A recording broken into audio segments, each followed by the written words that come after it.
Olá, boa tarde, bom fim de expediente, né, pessoal? Segunda-feira aqui começando já. Hoje a live é aqui no meu Hobby Japa, sem filtro. E cadê o pessoal, gente? Hello? Não vou ter que mudar para o outro.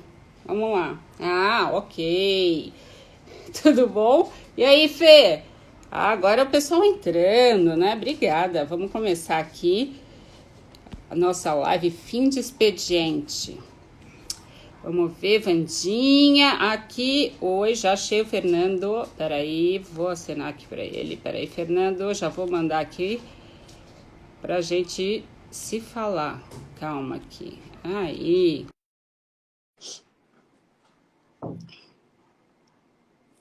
Nossa, tá vindo uma sombra aqui no meu rosto. Vamos lá. Oi, Fernando, como vai? Oi, tudo bom e você? Tudo ótimo. Deixa eu me ajustar aqui, que eu não sou... Demora um pouquinho, tal. Não tem problema. Pessoal, o Fernando, ele é CEO do Lucio Strategy, é uma consultoria, né? Estou Isso, certa, né, Fernando? isso, Então, isso. já que é uma consultoria, vamos direto ao assunto. Como será amanhã, Fernando? Que é o tema da nossa live. Você já Pois tem é. essa resposta aí da pergunta de 1 milhão ou não? Porque é uma loucura. Pois é, eu adoraria ter essa resposta, porque aí eu ficaria com 1 milhão, né? Mas, de qualquer maneira, Roberta, poxa, eu acho que hoje eu estou dando a sorte de participar dessa live com você num dia em que a gente recebeu uma boa notícia, né? Tá, A empresa de biotecnologia moderna, sim. uma empresa americana que está liderando o processo de pesquisa e desenvolvimento da nova vacina contra o Covid-19, publicou um laudo hoje extremamente positivo, em que Sim. as 8 pessoas que já estão submetidas ao teste da vacina estão produzindo uma resposta imunológica na mesma magnitude de imunidade, de produção de anticorpos, Tá, que as pessoas que ficaram doentes do Covid-19 sim. e que o corpo produziu anticorpos para combater a doença. Ou seja, o que isso significa é que a vacina parece promissora. Inclusive, o FDA americano, o Food and Drugs Administration, já liberou a Moderna para Tá. iniciar agora, no mês de junho ou julho, o teste com 600 pessoas saudáveis. Legal. Então, tudo Importante. indica que a gente deve ter uma. E isso, inclusive, já provocou hoje um aumento do movimento da Bolsa. Não sei se você viu, o Sim, Bovespa vi. hoje Bombou subiu hoje. 4,50. Hoje bombou. Cara, E também bombou por conta de uma outra notícia boa também, né? sim. Que a chanceler alemã, a Angela Merkel, Uhum. junto com o presidente da França, o Emmanuel Macron, Tá. eles publicaram hoje que eles criaram um fundo de 500 bilhões de euros para ajudar a socorrer países da União Europeia esfacelados aí pela pandemia do Covid-19. Então, isso, somado ao fato de que sabemos que tem cerca de 1.000 cientistas na China procurando a vacina, em breve a gente deve ter a vacina. Então, assim, começando a responder a tua pergunta sobre o Não, amanhã, eu acho assim maravilhoso, acho do cacete mesmo. A gente tem que aparecer essa vacina, porque, pelo que eles falam, vai ser uma doença que a gente vai ter que conviver com ela, né? Só que, é, assim, por um lado, essas duas notícias maravilhosas, né? Já que eu estou falando aqui com consultor, mentor, enfim. Por outro lado, acabou de chegar um WhatsApp aqui para mim que o Bruno Covas, você falou da Bolsa, que bombou com essas duas notícias, né? isso, Isso isso. não chama mais Ibovespa, hoje é B3, né? Que chama a B3, nossa bolsa. desculpa. Ela tá entre uma das mais importantes do mundo, né? Isso, Classificada aí entre as cinco mais importantes do mundo. E, de repente, vai vir um feriado de 6 dias. pois é. Ok, precisamos mesmo parar É, a quinta bolsa mais importante do mundo. Cara, é. peraí, É verdade. não dá para continuar né, aqui É. o isolamento. Pensaram nisso ou você acha que eles continuam naquele lance de governar entre erros e acertos, entendeu? Porque vamos Olha, combinar, né? A economia parada, e você vai parar e aqui a Bolsa de São Paulo? Isso. Olha, eu vou dizer para você assim, de fato é preocupante, é inclusive frustrante uma notícia dessas. Não No é? entanto, eu acredito, pelo que eu pude conhecer, o grupo de Tá, cientistas, matemáticos e médicos que estão assessorando o governo e a Prefeitura de tá. São Paulo, Aham, eles estão oferecendo orientações muito seguras. O que acontece? Os cálculos demonstram, os cálculos estatísticos, que tá. se o grau de isolamento social continuar na cidade de São Paulo, nessa grandeza de 48%, 49%, em 15 dias, o sistema de saúde da cidade vai arriar. Ou seja, Tá. Ué, nós hoje eu vamos vi também atingir, colapso, né? a gente vai entrar em colapso, nós vamos Tá. ter todos os leitos de UTI ocupados, os hospitais públicos não vão conseguir mais dar conta de atender as pessoas doentes, e as contas que os estatísticos fizeram Sim. aponta que em 15 dias, nesse volume, vai entrar no esgotamento. Então, por Tá. conta disso, eles estão antecipando o feriado. Isso é um problema. Isso é um problema. Por outro lado, os economistas que eu tenho acompanhado, que eu respeito muito, o Pedro Malan, o Armínio Fraga, André Lara Rezende, Pércio Arida, etc., todos Tá. eles trazem dados que mostram que os países que agora e em epidemias passadas, em pandemias passadas, foram mais duros nas medidas restritivas de isolamento social, foram os que mais rapidamente conseguiram reerguer a economia, por incrível que pareça. É um Tá. paradoxo isso. Mas o fato é que, se a gente conseguir conter a falência do sistema de saúde pública e adicionar isso à reversão da curva de contágio, os agentes econômicos começam a ver uma luz no fim do túnel, começam a se sentir mais seguros em voltar para Claro. as atividades normais. Então, de alguma forma, se por um lado é ruim, essa é uma medida que, de certa forma, é culpa do paulistano, entre aspas. Por que culpa Que do ele não se paulistano? comporta direitinho. Pois Pô, é para pois ficar em casa, é. é para ficar em casa. Exatamente, exatamente. Então, assim, como o paulistano não conseguiu fazer o Sim. isolamento social na medida necessária para conter a velocidade de contágio da população, a gente agora vai pagar o preço de ficar, de ter de sofrer mais esse baque que, sem dúvida alguma, vai acontecer com esse feriado antecipado. Eles que declarem feriado, mas mantêm a economia, então, pelo menos a bolsa rolando, que é tudo virtual, né? Pois é. Porque todo mundo vira meio consultor, especialista em tudo, né? Nesse momento eu Verdade. sou especialista econômica. Não, estou É brincando. verdade. Mas vamos lá. Depois desse, o que eu vejo assim, essa pandemia que teve, como o furacão, quando eles mostram na televisão, ele vem, destrói tudo, aí tem aquele olho do furacão que está tudo um pouquinho mais calmo e vai passar o resto. E vai destruir e vai embora. A minha sensação é que a gente está no meio, no olho do furacão, porque já passou aquela histeria, tal, aquela histeria, né, coletiva, o mundo vai acabar, tal, e agora, porra, não acabou. A vida, a gente transformou, se adaptou. Mas, assim, o que eu vejo, e assim, a parte mais importante de você estar aqui com a gente hoje é falar do pós-pandemia mesmo, da retomada. Porque vai ter uma inércia, né, Fernando? No meu ponto de vista. Está todo mundo aqui paradão, tal, fazendo, se transformando. E a hora que falar, galera, vamos voltar. Como é que vai ser se vamos voltar?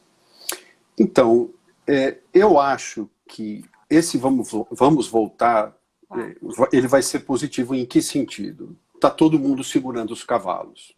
Tá. Entre aspas, nós estamos todos contidos. Quem pode estar isolado em casa. Tá. Na hora que o isolamento for afrouxado, que as medidas restritivas forem afrouxadas, todo mundo vai voltar com pressa para recuperar as empresas, para recuperar os empregos, para recuperar a atividade econômica. E isso é o que os economistas têm apontado, que é um fenômeno que acontece em eventos dessa natureza e que podem provocar uma recuperação mais rápida. e a chamada recuperação em V. O que acontece? A recuperação em V é quando você tem uma queda brutal da atividade econômica por conta de uma crise e você volta muito rapidamente. Só que essa recuperação em V não vai ser perfeita, ou seja, não vai ser um V, uma estilingada perfeita. Claro. Eles dizem que vai dar uma caída e você vai ter um V que ele vai se configurando lentamente. O problema é que o Brasil já estava num estágio de convalescência da economia por conta da recessão de 14, 15, 16, né? E estava começando a entrar num período cíclico de retomada. Então, isso pode atrapalhar um pouco. Agora, o que está acontecendo de positivo? As empresas já estão empreendendo movimentos de inovação. As grandes empresas, eu tenho lido notícias muito interessantes de empresas grandes que, por exemplo, tinham no seu pipeline, na sua carteira de projetos estratégicos, entrar numa digitalização da relação com o consumidor e dos canais de distribuição, da cadeia de suprimentos, que eles estimavam em 2 anos. Né? E aí que eles tiveram num flash. Putz, só para você ter uma ideia, 10 dias. Em 10 dias. Então, um projeto. Isso mesmo que a gente está fazendo aqui hoje, eu tinha uma resistência a fazer, porque não vai dar certo. Então, foi muito rápido. Exato. Então, você vê, o que aconteceu com você e com as empresas e com muita gente? As pessoas ficaram numa espécie de um estado de espera, do que a gente chama de espera ativa. Que é quando você fica esperando, bom, provavelmente vai durar 1 mês essa quarentena e já a gente volta, então vamos esperar. Muitas empresas deram férias coletivas, colocaram as pessoas trabalhando em casa e vamos esperar, daqui 1 mês a gente volta. Quando viram que a demora, a volta ia ser mais demorada, resolveram começar a se mexer. Então, por exemplo, os restaurantes. Muitos restaurantes fecharam e ficaram esperando. Exato. E, de repente, viram o seguinte, poxa, esse negócio vai demorar muito mais tempo. E acabaram acelerando processos de inovação. Então, por exemplo, delivery não é uma mudança trivial para um restaurante. Por quê?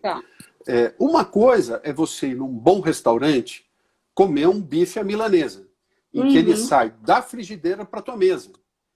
Quando você coloca isso numa embalagem, fecha a embalagem, coloca na mochila de um motoboy e leva 10 minutos para chegar na tua casa, você perde toda a crocância do bife. Ele chega amolecido, ele não chega tão gostoso. Então, na verdade, entrar com o sistema de delivery significa rever o cardápio, significa avaliar que alimentos, que pratos não é só vão entregar. chegar. Não é só entregar, quer dizer, que pratos eu consigo colocar num cardápio de comida para entrega que vai ficar gostoso. Por exemplo, tem um restaurante muito bom do Itaim Bibi, do Ecoque, que fez um menu, um cardápio para entrega em casa que é super limitado. Tem meia dúzia de pratos ali. Por quê? Legal. Porque é uma maneira de você mitigar o risco de criar uma experiência ruim para o cliente, que depois, quando terminar a pandemia, ele provavelmente vai pensar 2 vezes antes de voltar, porque vai achar que alguma coisa aconteceu, que o restaurante não conseguiu lidar e atravessar bem com a crise. Então, eu acho que da mesma forma que você, por exemplo, a gente tem clientes na nossa consultoria, lá na Luzil, que não estavam concebendo fazer workshops online, e programas de mentoria online. Eles estavam, Fernando, vamos esperar, quando passar o isolamento a gente volta, presencialmente é muito melhor. E, na verdade, quando tiveram de mudar de ideia e partir para a digitalização, se deram conta de que funciona, e que funciona muito bem. Tem um aspecto interessante, diversos estudos de fontes que eu realmente respeito, que têm feito, demonstram que as empresas estão, de fato, constatando um aumento brutal de produtividade com as pessoas no teletrabalho. Ou seja, a experiência da atividade profissional virtual, ela produz melhores resultados do que os mitos corporativos anteriormente acreditavam. Então, as empresas estão descobrindo que Sim. funciona. E estão resolvendo partir para esse modelo, que é uma maneira, inclusive, de você conseguir ter mais foco das pessoas, de você conseguir um melhor aproveitamento do tempo. Porque, por Eu exemplo... acho até que mais criativas as pessoas ficaram, sabia? Eu estou falando pela minha pessoa, sabe? Exato. Chega uma hora ali, pô, não posso fazer agora. Aí dá...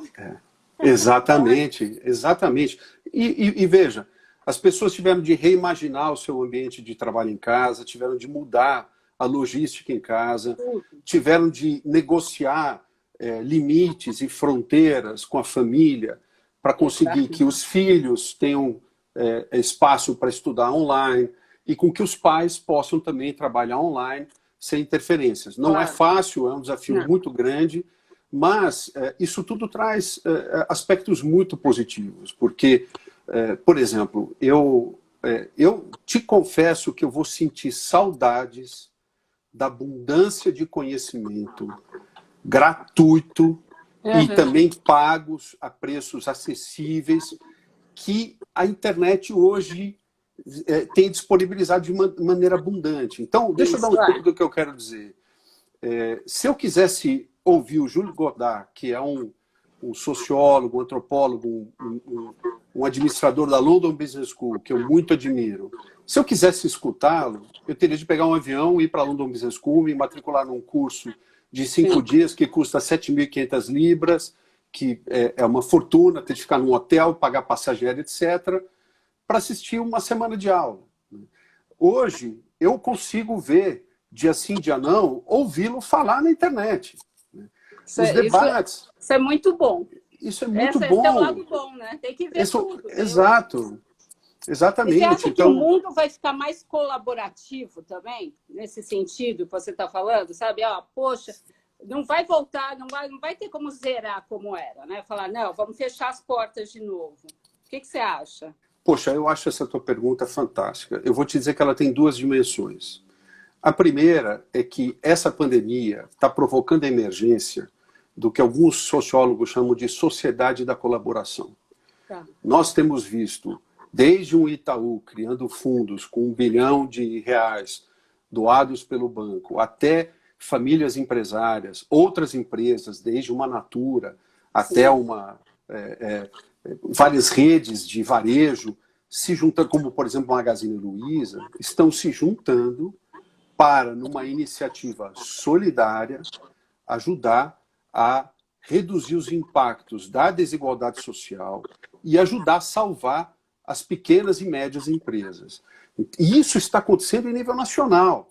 Por exemplo, nós temos um cliente de Minas Gerais, que nós temos trabalhado com eles na internet, em que os empresários da região, e nosso cliente empresário está liderando esse processo, eles criaram uma organização chamada Rede de Ajuda Solidária, onde eles estão, de maneira colaborativa, ajudando a encontrar saídas. Esse é um movimento muito novo no mundo.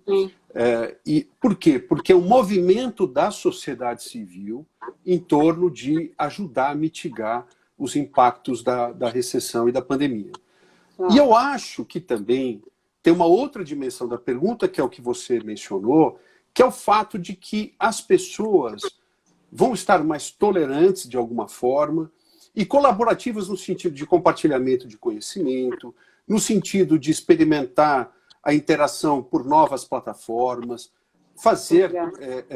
aprender mais via internet. Então, por exemplo, é surpreendente hoje a gente perceber o quanto as escolas de ensino fundamental e médio, inclusive privadas, e as universidades não estavam prontas para o ensino online. Não. E não é só a gente dizer que é a escola de ensino fundamental e médio. Eu conheço pessoas em universidades de primeira linha, como o INSPER, por exemplo, em que os professores, de uma hora para outra, foram pegos de surpresa, nunca tinham dado uma aula online, nunca tinham vivenciado esse processo, entendeu? E tiveram de ir para o mundo online, foram arremessados para o mundo online de uma vez. Né? E isso traz uma necessidade de interação e de colaboração entre as pessoas que é totalmente nova.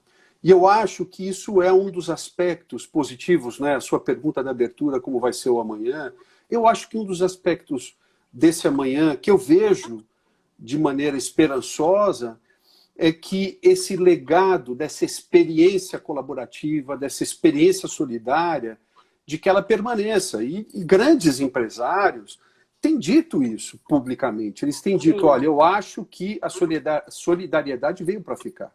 Então, eu acho que esse vai ser um dos efeitos positivos, né?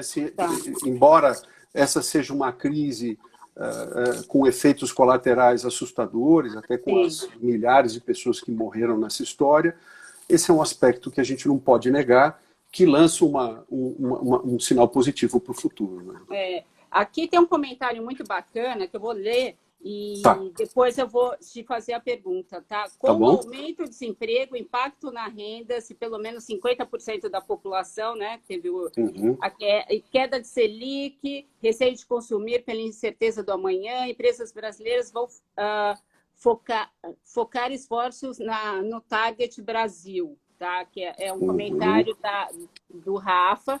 E, por outro lado, a gente tem aqui, Fernando, várias pessoas que são aqui empresários, até mesmo o Celinho. Obrigada, Celinho, até por ter nos apresentado. Pois é. Mas aí, o que eu queria entender, por exemplo, você é um consultor, né? Estuda o mercado, a retomada. Nesse momento, as empresas, qual que é a sua recomendação para as empresas? Porque não dá para ficar de braço cruzado falando, vou esperar para ver o que vai acontecer.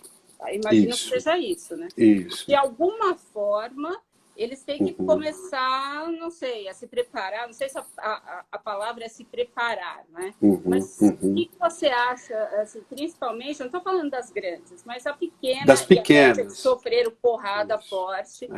O meu setor, que é de feiras, eventos, live marketing, também, nossa, foi impactado ao máximo. Mas, assim, cara, vai passar. E aí, que eu vou fazer? Essa é uma excelente pergunta. Olha, o que eu vou te dizer é o seguinte, eu acho que o pequeno empresário, ele vai ser obrigado a fazer aquilo que a gente tem de fazer numa situação de recessão e de crise, que é descobrir quais são aqueles produtos ou serviços que verdadeiramente geram margem, geram lucratividade real, e alocar os poucos recursos para fazer aquilo acontecer melhor. Então, deixa eu dar um exemplo do que eu quero dizer para você. Tipo o esquema do restaurante, né? Que você falou, tipo o esquema do restaurante. Então, por exemplo, um restaurante que não tinha entrado no delivery porque não acreditava nele, agora está vendo o seguinte, outros restaurantes, antes da pandemia, estavam ganhando muito dinheiro no delivery. E que, de repente, é possível, sim, fazer o delivery. E que pode ser até uma unidade, uma fonte de receitas paralela ao negócio que vai voltar a funcionar o restaurante. E mais, e tem um detalhe importante. É muito provável que os restaurantes voltem com uma restrição de capacidade.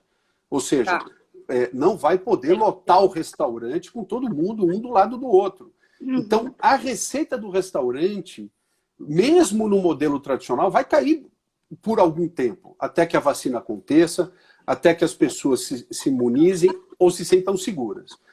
Então, manter o aprendizado do delivery em paralelo e de como digitalizar essa relação com o consumidor é importante. Então, deixa eu dar um exemplo também do que eu quero dizer para você.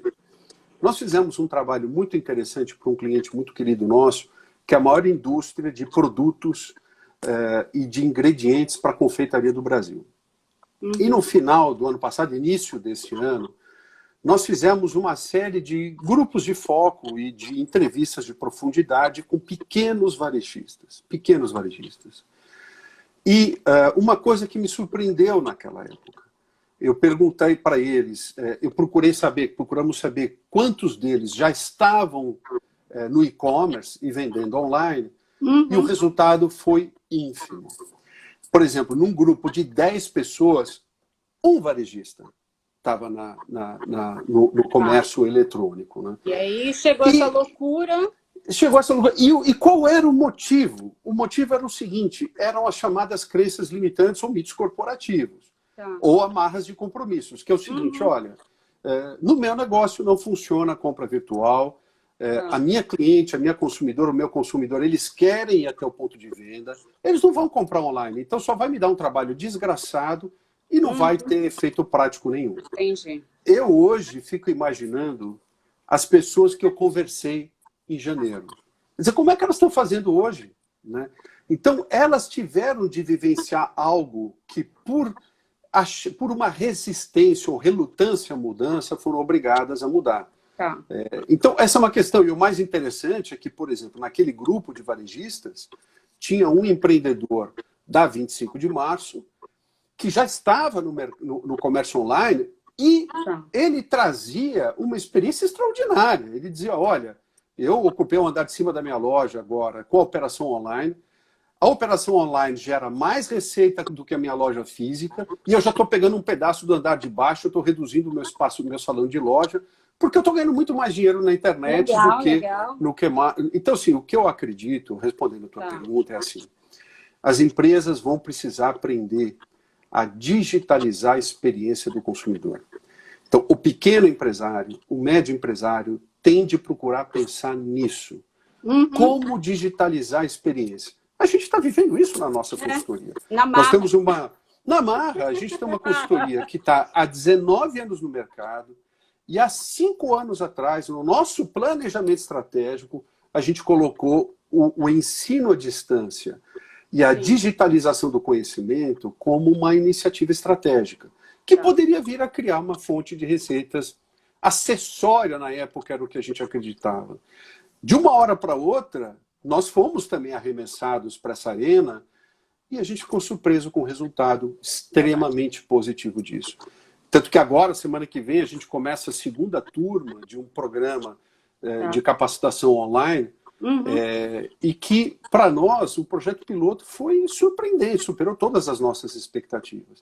Então, assim, o que eu acho? Eu acho que o pequeno empresário ele vai ter de digitalizar a experiência do cliente, ele vai ter de reduzir muito custos, ele vai ter de aprender a separar o que é essencial do que é trivial, do que aparentemente era importante, mas deixa de ser. E ele tem de aproveitar a oportunidade que o cliente e o consumidor vão estar mais tolerantes. Por quê? Porque vai estar todo mundo na mesma terra arrasada. Vai estar todo mundo na mesma situação. Então, se ele tiver de chegar para um cliente e disser que ele não pode mais oferecer aquele nível de serviço que ele tinha acordado antes, por exemplo, em reagir em até 2 horas, 3 horas, ou entregar no mesmo dia, ou de alguns benefícios que ele adicionava à sua oferta e que ele vai ter de cortar, na hora de explicar, olha, você entende, né? Agora a gente está no momento de recuperação pós-pandemia, nós estamos muito fraturados nessa história, então agora a gente está só se concentrando naquilo que realmente é essencial.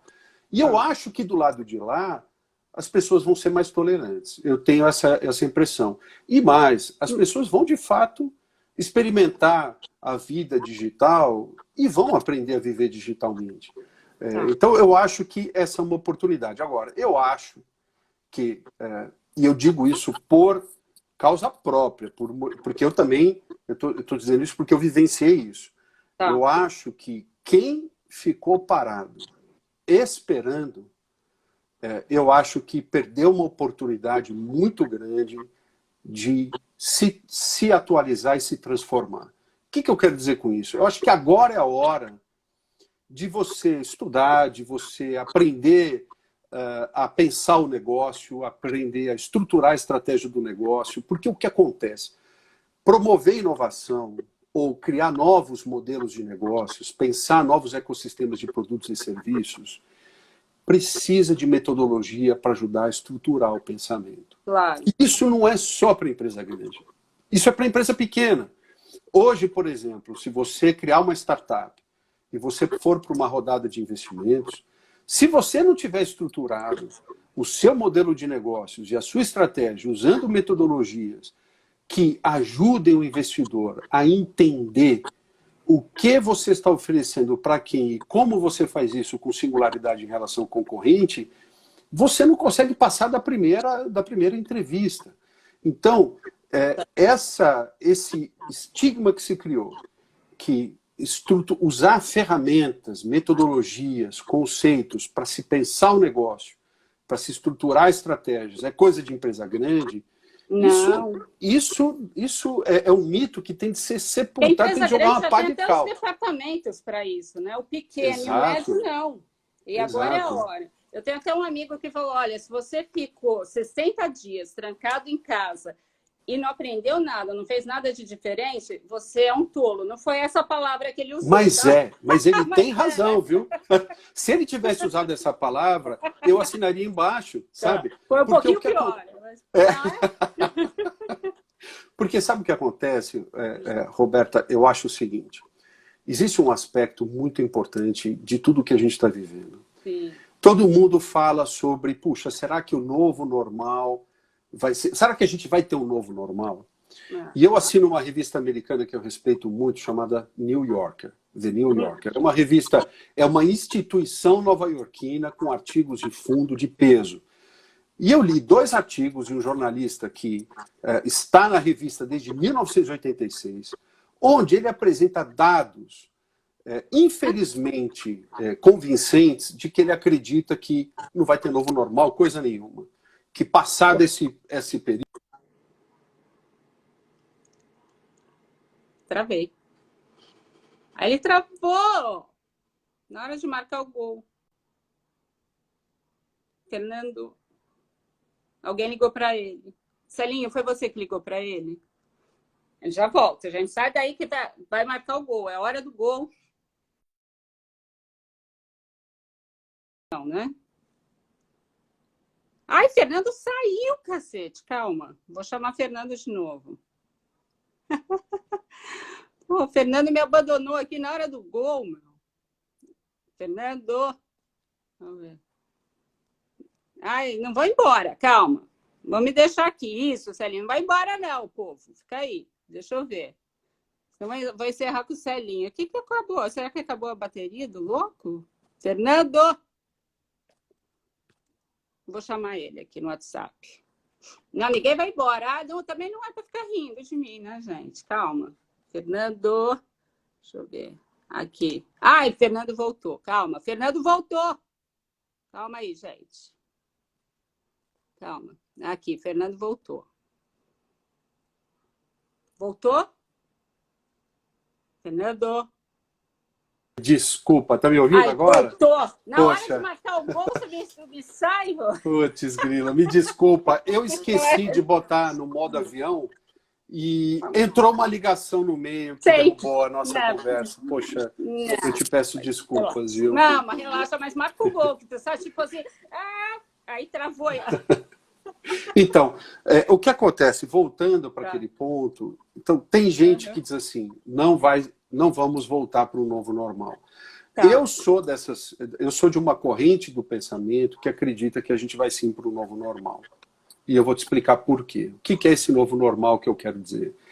Eu acho que a gente vai parar para pensar melhor nos riscos que antes a gente não queria enxergar. Então, deixa eu dar um exemplo do que eu quero falar. Essa pandemia que a gente está vivendo, que é chamada de um cisne negro, na verdade, ela já estava sendo alertada por pessoas relevantes, como Bill Gates, que desde 2010, Exato. E de maneira mais efetiva em 2015, ele começou a chamar atenção para o mundo de que o grau de desigualdade social e a miséria profunda e os hábitos de higiene precários em alguns países iria provocar o surgimento de epidemias que poderiam criar uma pandemia. Tanto que em 2017 ele conseguiu reunir pessoas notáveis no Fórum Econômico Mundial em Davos e conseguiu criar o CEP, que é um movimento, um instituto que estuda vacinas contra epidemias. Agora, a pergunta que a gente faz é a seguinte: por que é que, olha, se você olhar, Hollywood já vinha trazendo uma série de filmes, epidemia, contágio, vários filmes falando sobre o tema. Por que é que a gente não escutou isso? Então, eu vou dizer uma coisa. Ninguém ouviu. Não é? Então, o que acontece? Deu atenção. Por que a gente não deu atenção? Porque existe uma tendência primeiro, de um otimismo exagerado das pessoas e de um foco no curto prazo. Existe um outro cisne negro se avizinhando, que é o desastre climático, que a gente sabe, pelas estatísticas, que todos os desastres naturais e os problemas de clima intenso que a gente tem vivido, inclusive no Brasil, com as enchentes horrorosas, no final do ano passado, início desse ano, uma tempestade brutal no Texas quase derrubou a economia do Texas, deixou o Texas debaixo d'água, um furacão que teve lá, desculpa. Então, assim, qual é o grande ponto? O grande ponto é o seguinte, a gente tem de aprender a olhar para os sinais que o mundo está trazendo para nós e a gente reagir antes.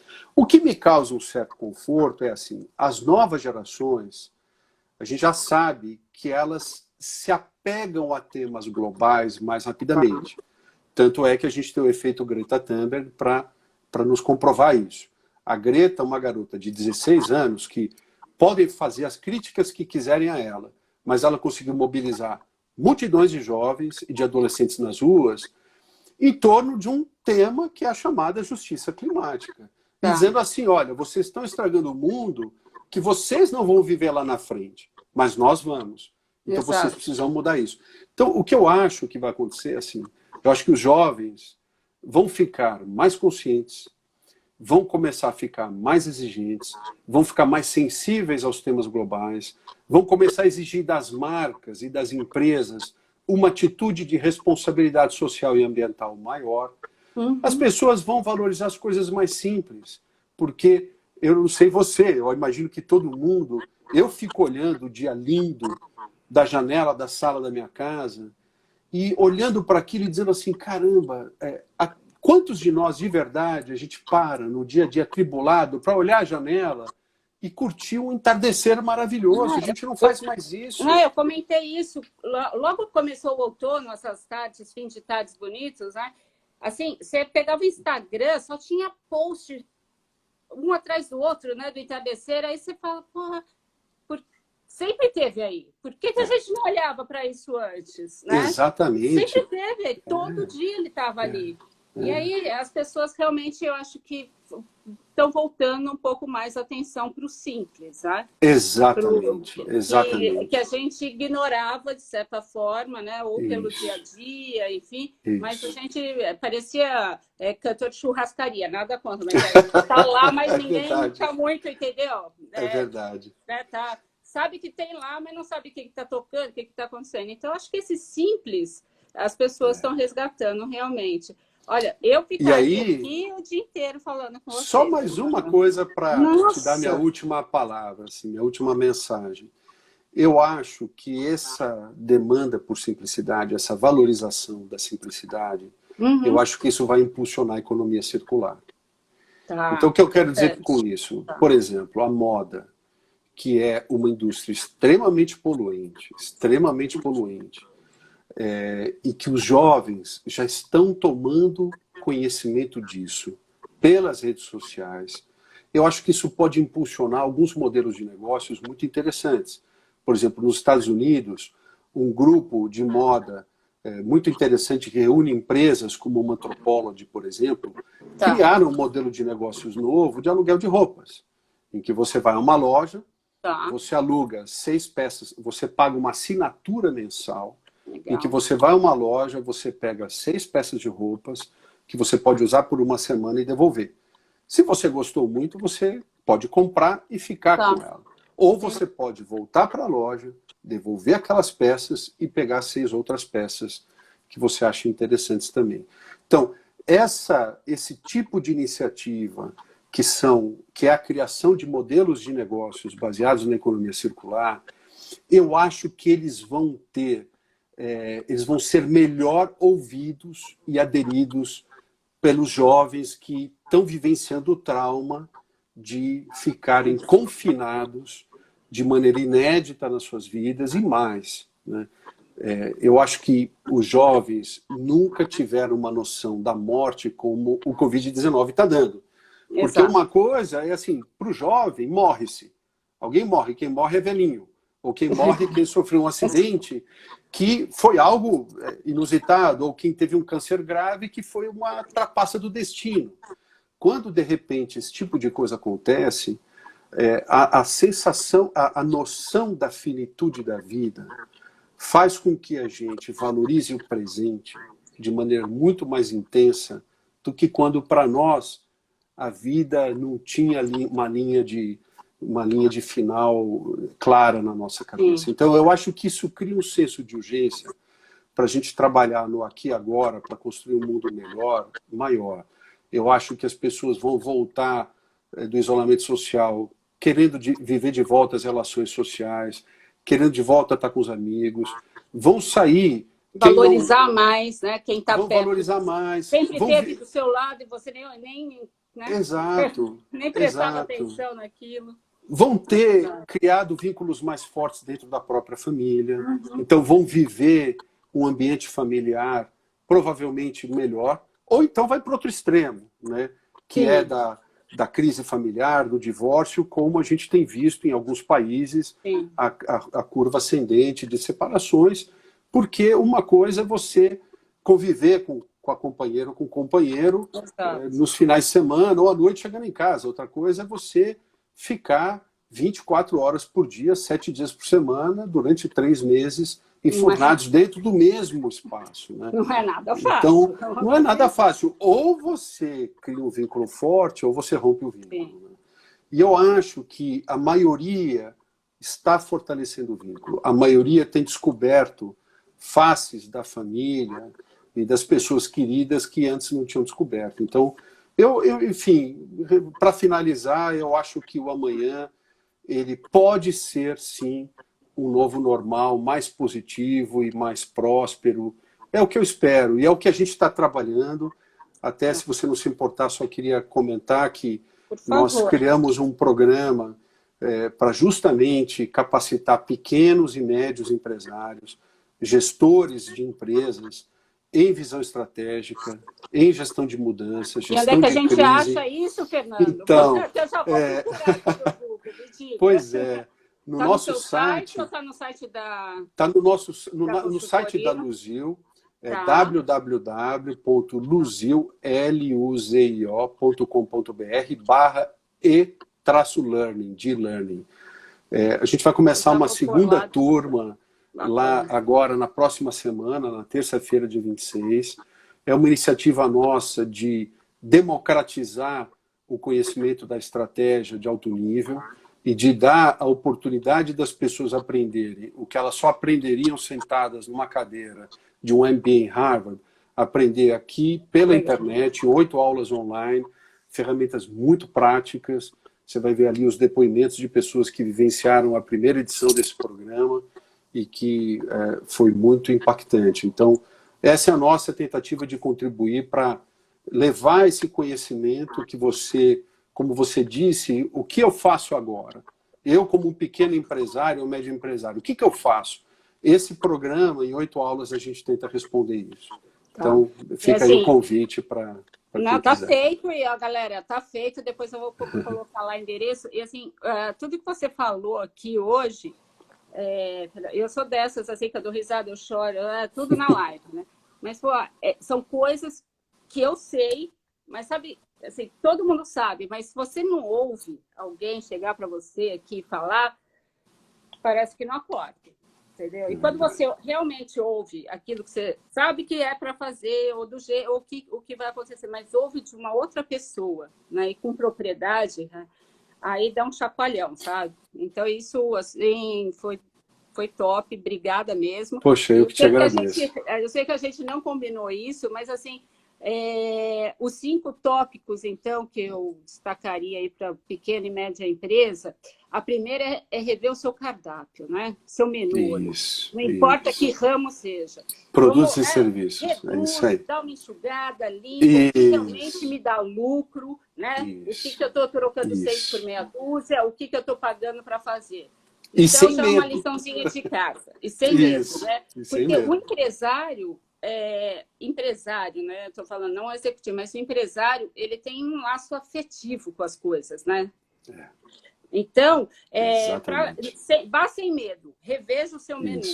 né? Essas são A outra barreiras coisa, emocionais, é verdade. exato, a gente, porque o empresário tem essa coisa, né? Minha filhinha, Claro, esse produto é meu. claro. Não, cara, só dá prejuízo, então acorda, né? É Vamos isso aí. rever aí o menu.